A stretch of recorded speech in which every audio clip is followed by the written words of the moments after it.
welcome back to this tutorial series on the drop-in, drop-out co-op. This is part 5, where we're going to be setting up the HUD. In the last episode, we got to the point where we could have multiple players. Once player 2, or once there's more than one player, so if we press join on the controller, coins will start spawning in. And now, as the players go around collecting the coins, each player has their own individual score. And obviously we want some kind of like a heads up display to kind of show off this system. So that's what we're going to do in this video. So the first thing we need to do is we need to make a UI canvas. So to do that, we can go to Game Object, UI, and then Canvas. And we can leave that called Canvas for now. And then on the canvas, we're going to make a new script, and we're going to call this the UI Manager. We can just double click to open that up in Visual Studio. Okay, so the first thing we want to do, let's just get rid of the UI Manager start and update methods. So we want to make two methods of our own, one called player joined game, and this is going to take in a player input called player input. Player input, and we need to make sure we are using the Unity engine dot input system for that to work. And we just want to make a void player left game function, which again will take in a player input called player input. Now in void start, what we can do is we can get our game manager dot instance dot player joined game, which is an event that we set up on that instance, and we can subscribe our own player joined game method to it, which is this one here.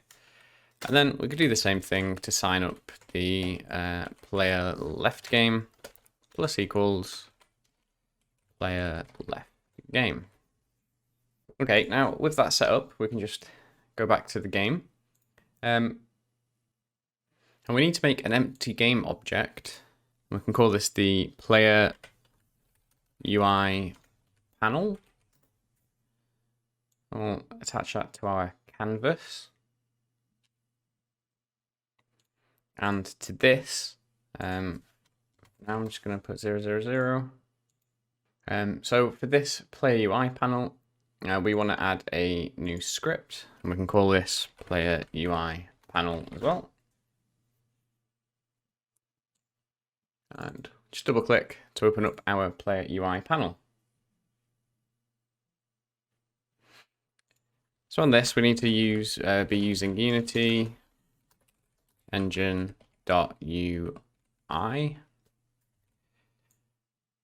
and we just want a public text field, text field, not called field, sorry. One for player name, and public text field player score. Now to this UI panel, if we hit 2D over here, and then if we click on the canvas and press F, we'll be able to see our canvas. Then we just want to go to Game Object, UI Text, and we'll call this, oh, what's going on here? Zoom out there. We'll call this player name.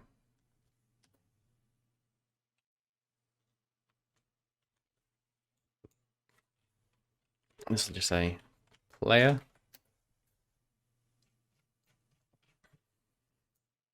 Just going to zoom out there. We can do, we can center it, we'll do best fit, give it a good max size, and then we can just drag this to kind of whatever size we like. I'm just going to drag this down here. And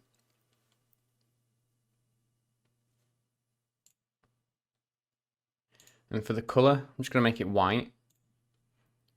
And then I am going to add a game object UI panel.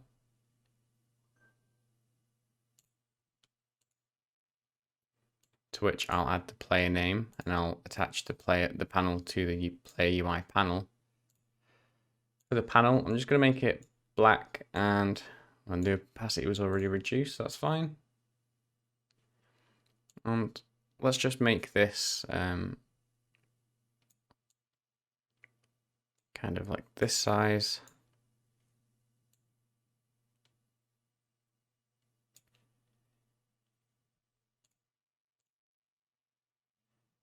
Go back to our player name, and we just need to put 000. And we want to anchor this to the top right of the panel, and then just give it a bit of space here. And then if we press Control and D to duplicate that and then bring it down,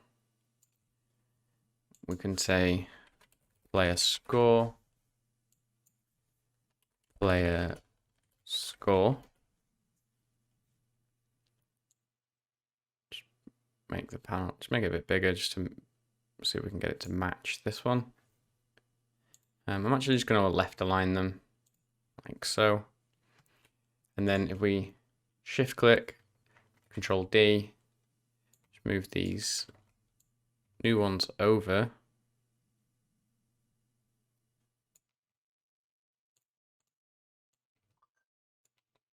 I'm going to just swap this to 10 for now, just so we can see a placeholder.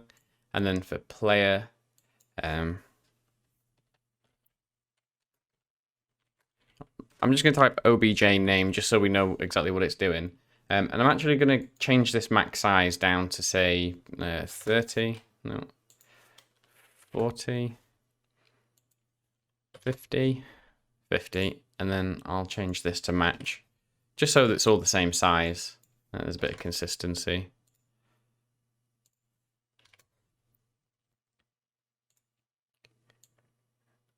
We can just make these boxes match a bit more. This isn't a UI design tutorial by any means, so obviously you can get as fancy with these as you like. Just gonna move that over. I'm gonna make the box bigger just so it can fit more text in it. And I'll just move that over here as well. Now, in our player UI panel, so like top level, we want to get the player name, which is the thing that we're actually going to change, which is this obj name, and the player score, which is this. I'm actually going to call this player name text, and we'll call this player score text.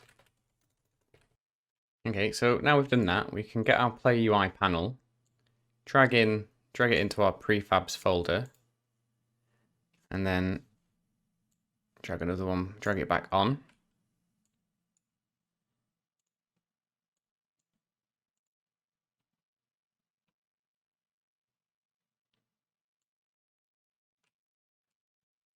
And we just want to move the X position of this.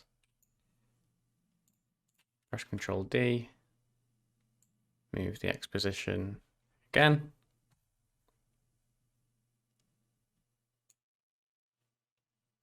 Press Control D. Move the X position again.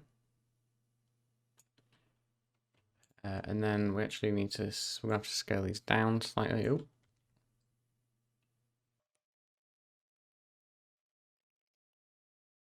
Okay, so what I'm actually going to do, I'm just going to rename this one to player UI panel.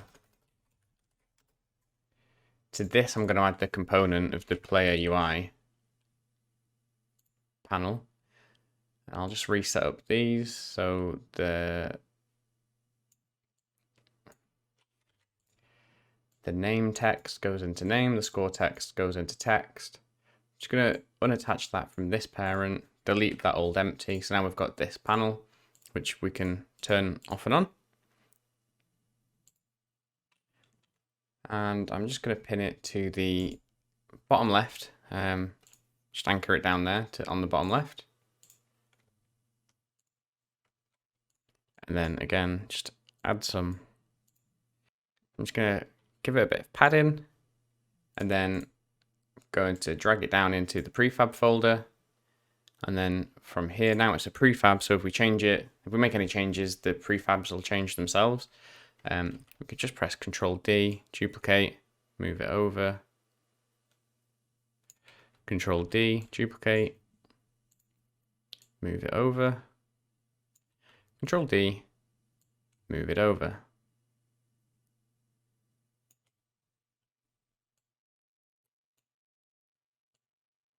And I'm just going to resize them all together at the same time,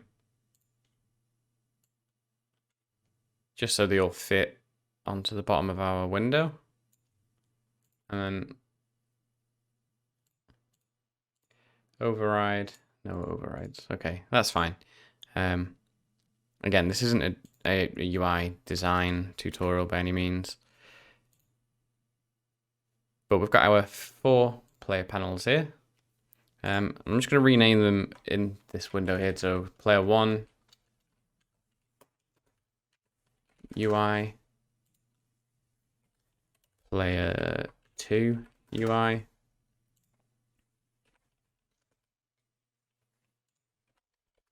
player 3 UI, and finally player 4 UI. Okay, so back to our UI panel thing here.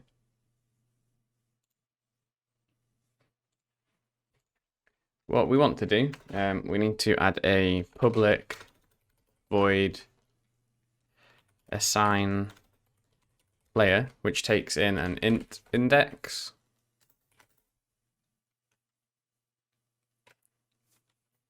And I'm going to do this in a coroutine so that we make sure the player is fully in the game before we assign it. Because there has been a few times where, because we're going to start this as soon, we're going to call this once when the game is loaded. So if this runs before the player is actually in the game, it'll cause an error.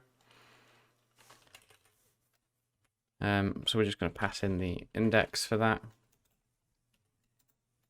And then we're going to do IE numerator assign player delay with an int index.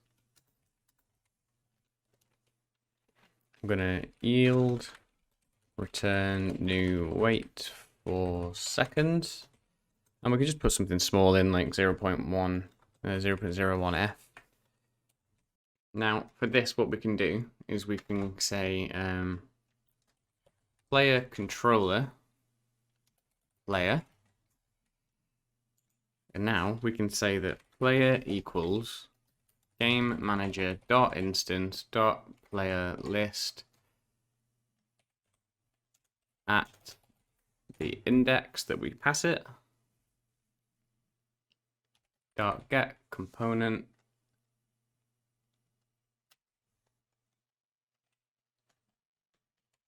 player input handler dot player controller. And we just need to go over to our player input handler and just make this public. We could use this with properties like getters and setters, but it's a bit too advanced for this. I just want to be showing the basics. So if we go back to our Play UI panel, now that we're going to get the player controller from the player input handler and just get a reference to that. And then we can say set up info panel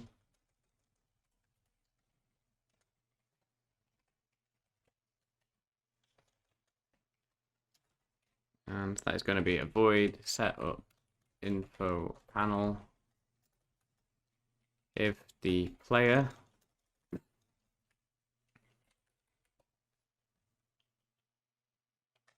is not equal to null. So if this assigned player delay was successful, if player is not equal to null, then we can assign ourselves to the player dot on.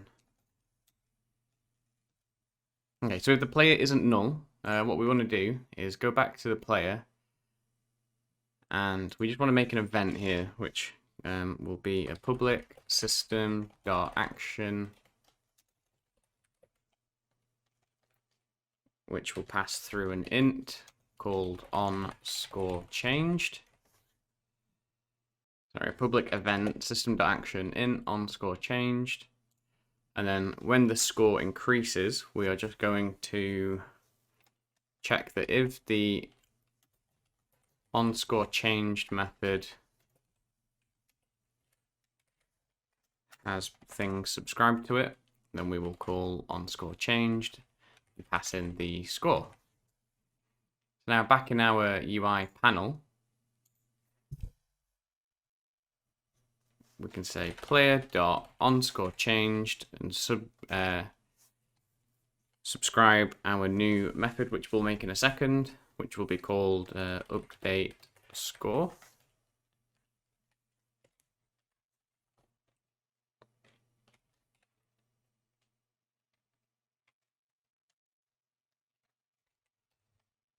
Which again, void update score int score, and here we can say player score dot text is equal to score dot toString.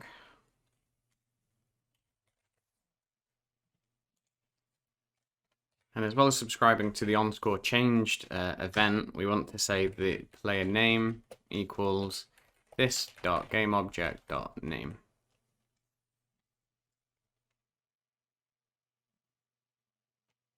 Sorry, no, we want to say player.gameObject.name.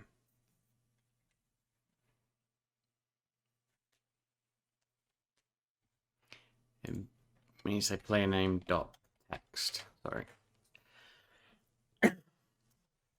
So now, when we call this assign player method,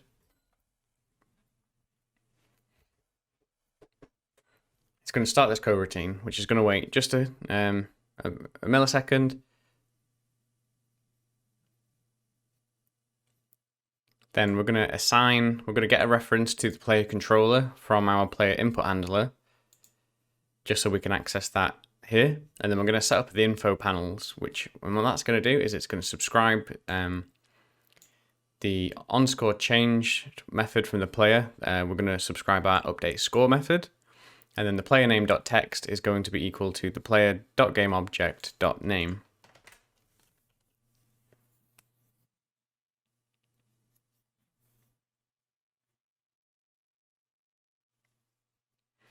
So now that's all set up, we can go back to our UI manager, and what we can do is make a public player UI panel array called player UI panels.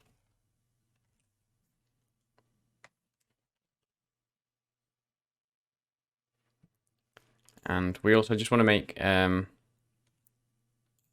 this can just be a public game object array, to be fair. And then we want to do the same, and we want to say join messages.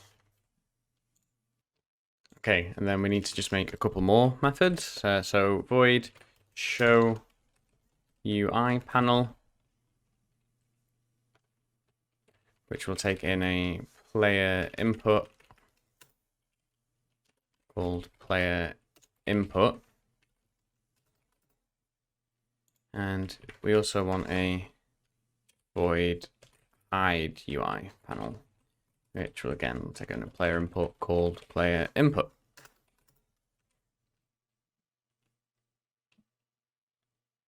And in the player joined game, we want to show UI panel and pass through the player input. And in the player left game, we want to hide UI panel, passing in the player input. This will all make sense when I actually go through what's happening. So in show UI panel.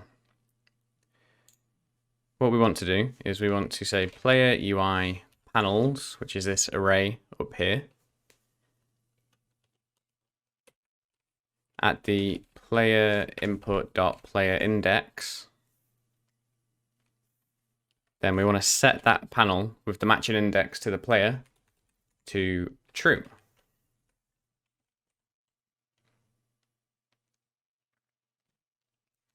And once that's true, we can say player UI panels at the player input.player index dot assign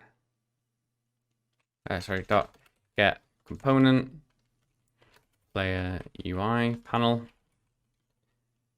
dot assign layer, and we're going to pass in the player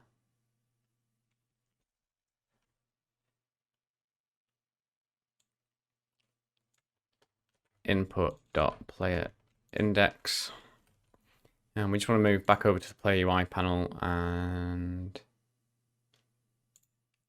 that is public.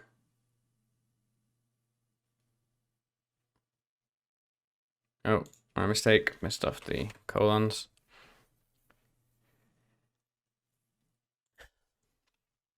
And now that the player has joined, we can get rid of the join message. So join messages at the player input.player index is set active false.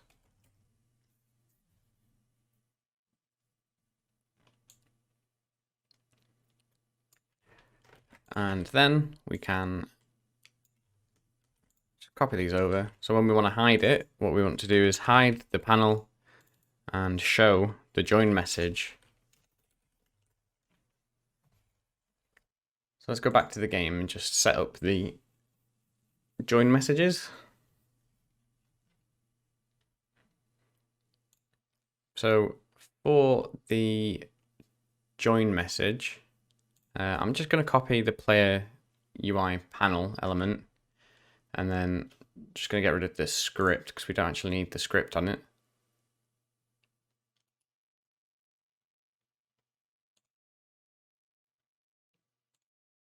I'm just going to unpack the prefab so it's a different thing. We're not getting rid of the prefab completely. And then we can just say player1 join. Change the, get rid of all of this. I'm just going to hide these for now. And this message, we just want it to say press A to join. We'll center it, make it nice and big.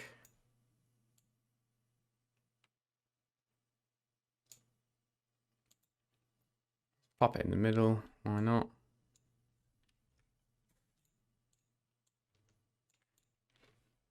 So press A to join.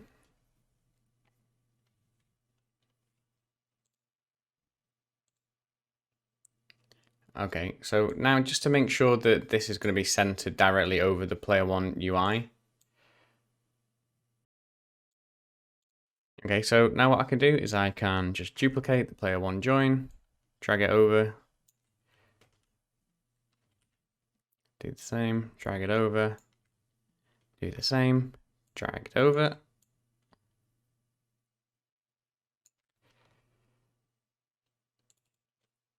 We'll just say player2 join,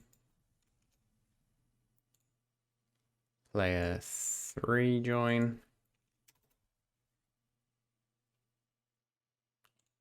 and player4 join. And then we should just be able to unhide those.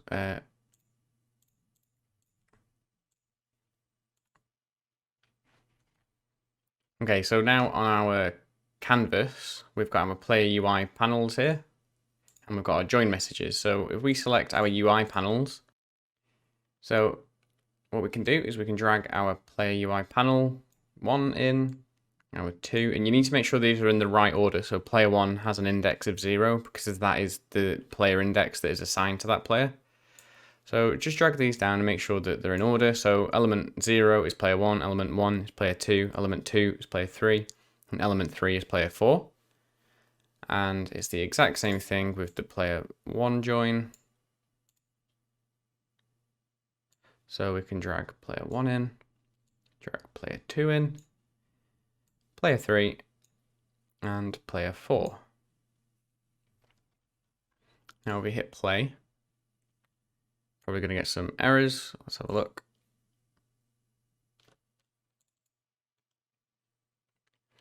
So this first error is because for the UI, it comes with this standalone input module, which is for the old input system. You just need to hit replace with input system UI, which is the new input system.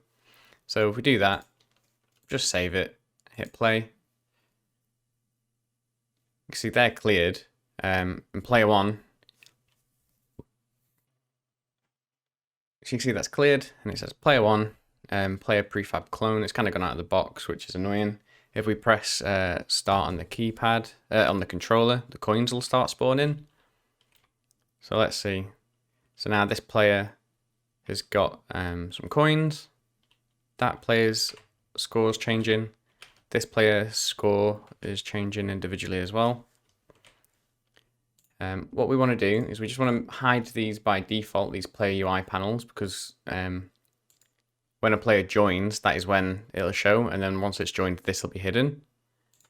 And another bug with this is that it says player score 10, and what's happening there is because the event hasn't actually been called yet to update the score from the player, because obviously it's called once a coin is picked up. So what we can do there is on the player controller, we can just copy this and we can say void awake, and then we can just call the score change. That should work.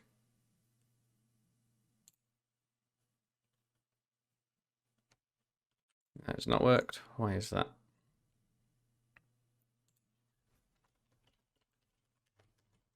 Just going to initialize the score to 0.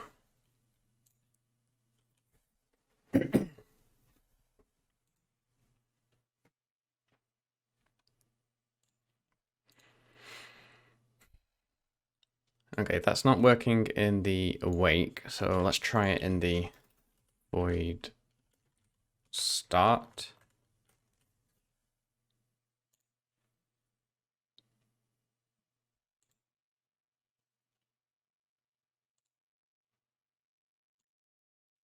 It's not working. So I think what might be happening here is that the player controller for player 1 is starting before player 2. Let's just see if that works when we get a new player. Okay, no, that's player score 10 as well.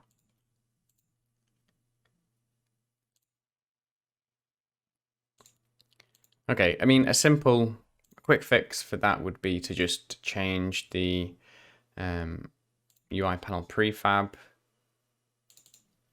and just change it so the player score starts at 0.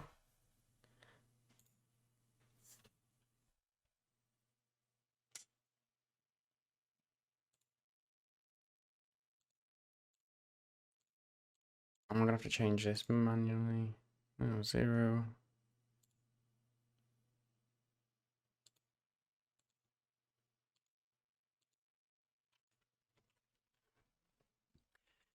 Okay, this is very strange. Okay, no, all right, that worked. So player score 0, player score 5. It's a bit of a backwards way around it, but it obviously works. To player score 15. So each player is getting its own different score.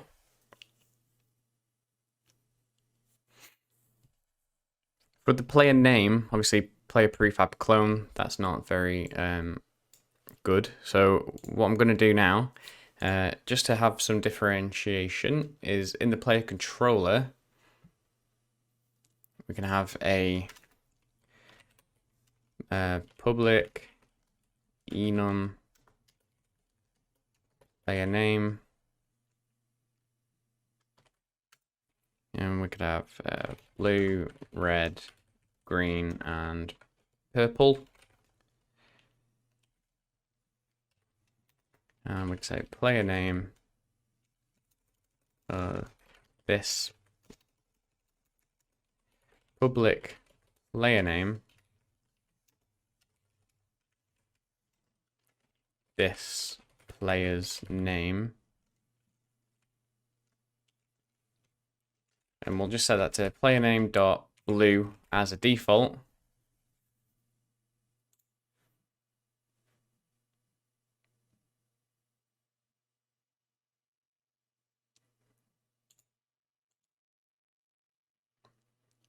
The player prefab, this player's name dot blue.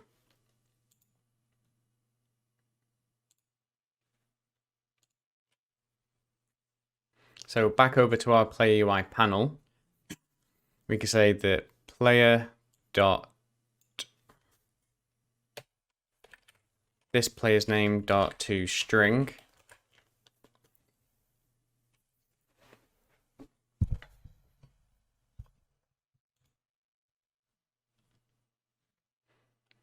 And then we can make a couple more prefabs here. So this is going to show us how we can have different prefab.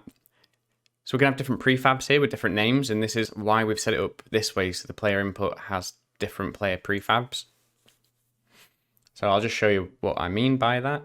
So we just duplicate this 4 times. So we've got 4 different prefabs, and we can say player, we can say the blue player. Actually, I'll do player underscore red,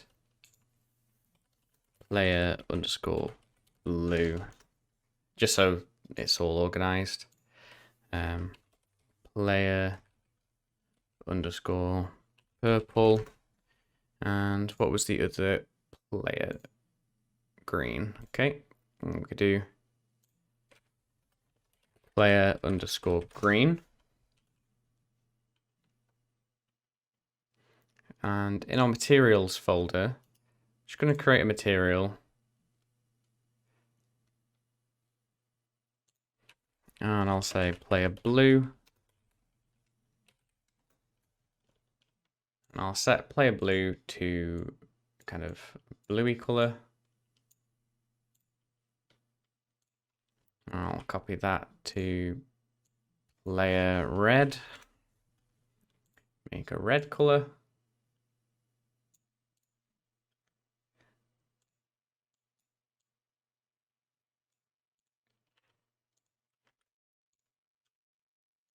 Player green. We'll go to give it a green color, and player purple. We will make purple. So player blue, we will give it the blue material. Player green, we'll give it the green material. Player purple, we'll give it the purple material, and player red, kind of the red material. So now if we go onto our player input here, on the player input handler, we can turn this into an array, which is player prefabs. And here, we can say that if player prefabs isn't null, so if there are prefabs, we'll give it the player prefab of the game manager dot. So now we can get the get component player input, which is the player input attached to our. So we can get the player input component, which is this. This is what is assigned an index. So when a game manager spawns in a player, it'll give that player that player's input. So when the game manager, this player input manager, when it spawns in a player, what it's doing is it'll give this player input component an index. The first player will be player 0, and then the second player will be player. The first player will be index 0. The second player will be index 1, and so on, because obviously indexes start at 0 in coding.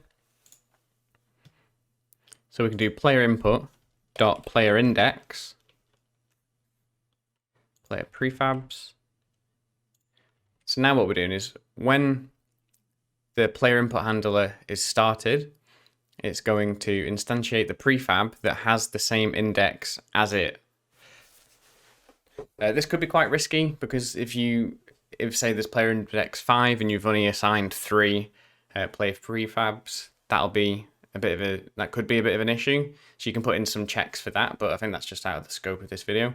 If you want me to go over what that means, let me know in the comments.